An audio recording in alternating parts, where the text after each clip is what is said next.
Okay, so hello everyone. This is Mr. Johnson Lee here. In this video, I'll be using Dominos to explain how proof by induction works.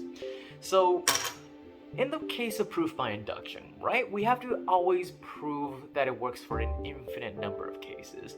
Where with all natural numbers from 1 to infinity, how do we prove it an infinite number of times for all numbers from 1 to infinity? Well, we don't really need to do that, and I'll use this example of Dominos to demonstrate how it works.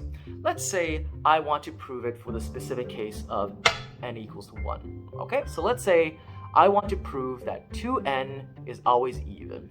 I set n is equal to 1, 2n will be equal to 2, 2 is even, it is thus proven, okay? Then let's prove the case where n is equal to 2, okay?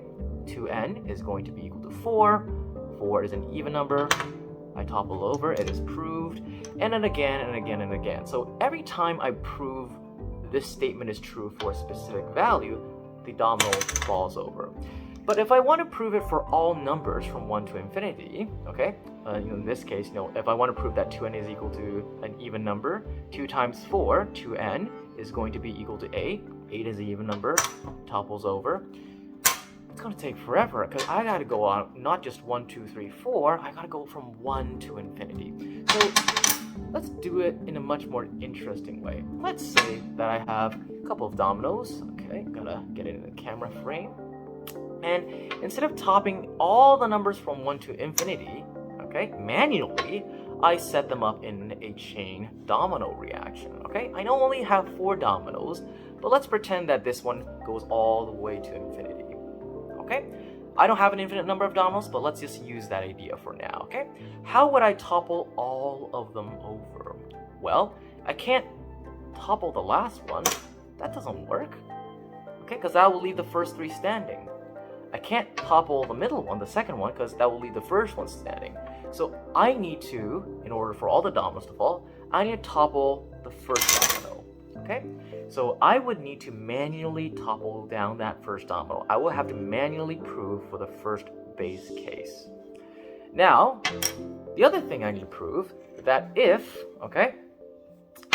domino 1 falls over, I need to prove that domino 2 also falls over, okay? So I need to prove that there's a chain reaction, that they're all linked to each other, okay? Otherwise, if the dominoes are way too spaced apart and they don't fall on top of each other, what's the point, okay?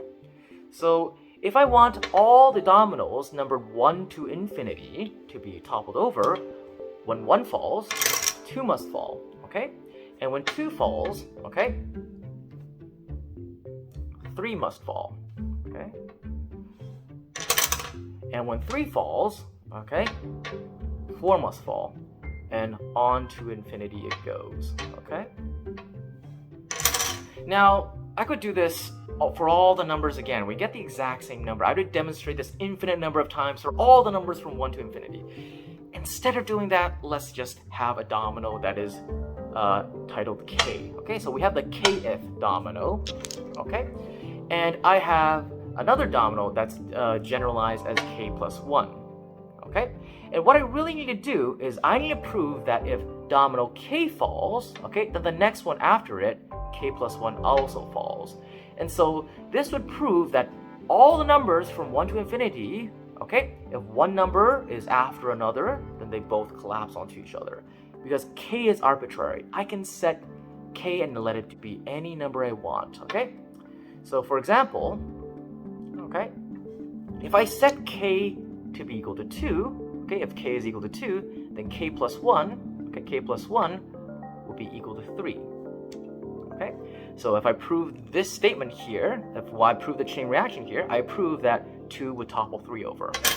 But remember, k is arbitrary. I can set then k to be equal to 4, okay? And I'm gonna have to create a new domino here, okay, real quickly. So I can set k equal to 4, okay, and then k plus 1 it will be equal to 5. 4 triggers 5, and it works for any number. So if I were to prove this generalized statement that if k falls, the next number after it falls, okay, I can let k be anything. I can let k be equal to 1, okay, I can let k be equal to 2, okay, Okay, I can let k be equal to 3. I can let k be equal to 4. It doesn't matter, okay? And thus, if k is equal to 1, then k plus 1 falls, 2 falls over, okay? That triggers the chain reaction of 1 and 2 falling, okay? And if k is equal to 2, then k plus 1, the 3 falls, okay? And if k is equal to 3, k plus 1 is 4, and then 4 falls.